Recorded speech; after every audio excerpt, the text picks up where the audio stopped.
Hey guys, welcome back to Embers and Ash. My name's Ashley. If you didn't know, yes, I have a different background. It's not permanent, but it's fun in the meantime. Today's video is all about this, not that, baby and toddler products.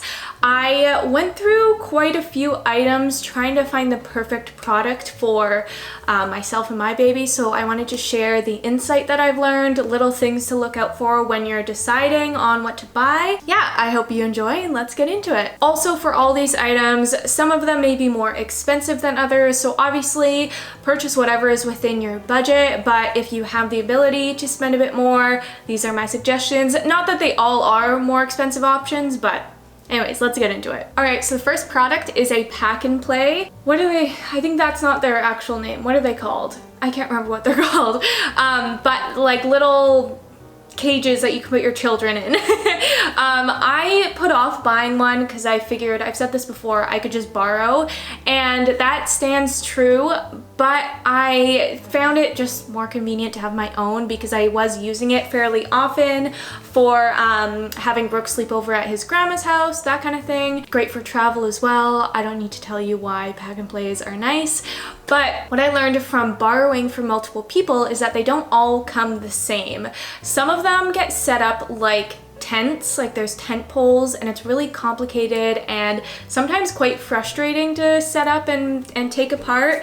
So my suggestion is to buy one that is one of the instant setups and instant takedowns. They say it takes like a second to set up and a second to take apart. These do tend to be more expensive, but I personally think it's worth the money because of the frustration, and if you're going to be using them fairly often, like I said, we are, it made sense for us. The other thing, I don't know if this is just a Canadian thing because we have different rules here for some baby products, but not all pack and plays allow for safe sleep in the larger form. I don't know what words are today. In the bassinet form, they're basically all safe for sleep, but when you take the bassinet out, some of them aren't rated for safe sleep. Something I learned while I was trying to find one. And that's not super obvious unless you're like looking into the specs, so just watch out for it. The Nuna, I forget what it's called, but the Nuna one isn't rated for safe sleep. I was going to buy that one. I got the Bugaboo Stardust. That one's rated for safe sleep. It's a bit skinnier than the Nuna, but I actually quite like it that way because Rook is never playing in it. If he's ever put in it, he wants to immediately get out. It's just for sleep, and that's been working really well for us. The next product is Highchairs. You may think all Highchairs are alike, or maybe you don't, but they aren't. I was just gonna get like a cheapo, well I did get a cheapo like clamp-on Highchair for Rook because it was affordable and functional, until I learned that if you're doing baby-led weaning, it's really important that your child has a footrest while they eat so they can stabilize their core, because you know they're putting full pieces of food in their mouth and you want to reduce choking as much as possible. So if you're planning on doing baby-led weaning, make sure you get a Highchair that has a footrest. An alternative is just DIYing a footrest. If you've already bought one or you were gifted one, you can just put something under their feet so they can stabilize. I got the, I know this is quite expensive, I got the Stokke Tripp Trapp. We love it. I love that it fits in with our home decor, and also it grows with your child so they can use it for like decades, the kind of thing. But if you want to opt for the like Ikea Highchair, which is super affordable, you can buy accessories that have a little footrest. So like there's lots of options, just make sure you're watching out for that. Next up is water bottles. I originally bought Rook a little it's like the EzPz water cup that has the lid and the straw. We got him the tiny, is that what it's called?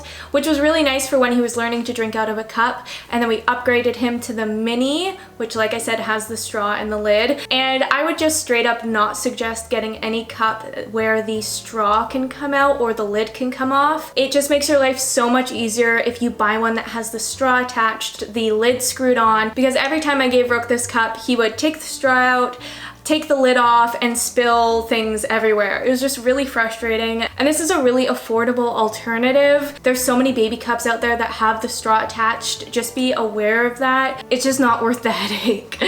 The next product is a carrier. You're probably gonna want a carrier in your life. I'm sure there's some people out there who don't need them, but I do find a lot of use out of them. And each type of carrier has different benefits, but if you're only gonna buy one carrier, just buy the Ergo Baby 360. You don't have to buy it new. I got mine used. It was a lot cheaper. It works great. It is just the most versatile. It's not as cute as the baby wraps and the ring slings, but there's just limitations on those other ones that you don't get from the Ergo Baby. You can use for around the house, you can use it on hikes, you can use it at the grocery store. I would strongly suggest getting that one over the alternatives. The next item is a toothbrush. So when your baby starts eating solids, you're supposed to brush their gums, and they have the little like silicone brushes for that. But then once your child gets teeth, I think you're supposed to move to a bristle brush. I could be wrong. I'm not a dentist, but I think you're supposed to. And originally I bought just like a bamboo toothbrush for Rook because it's sustainable.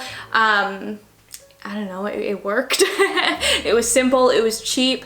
And like there's nothing wrong with that. But we recently got him an electric toothbrush and it's so much better. Like for myself, I just use like a regular manual toothbrush and it's fine because I know I'm putting the work in to get a proper brush.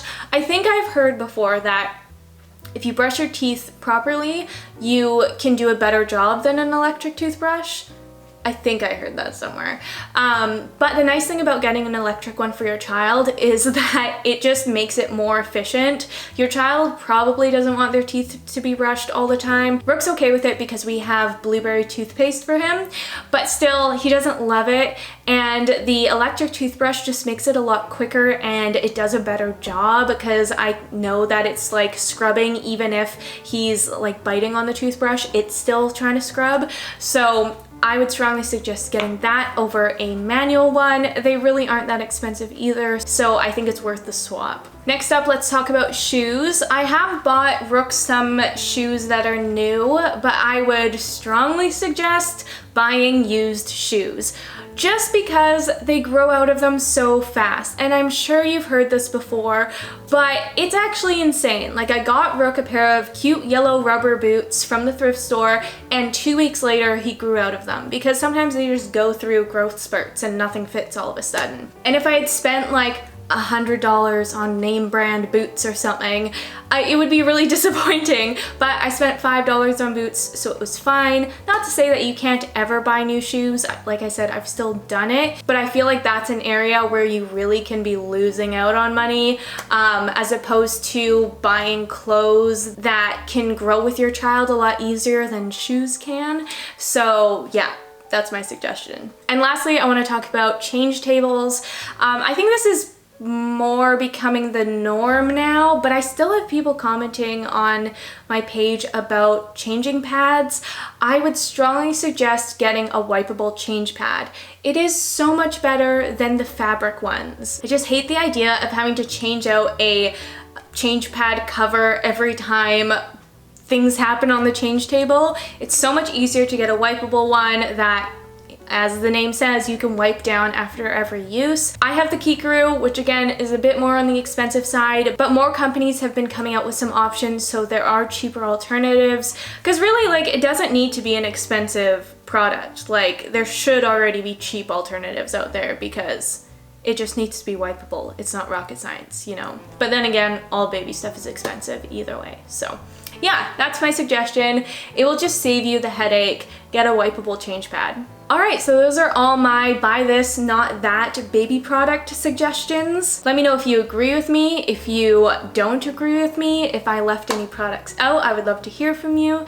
Thank you guys so much for watching. I hope you enjoyed, and I'll catch you in the next one.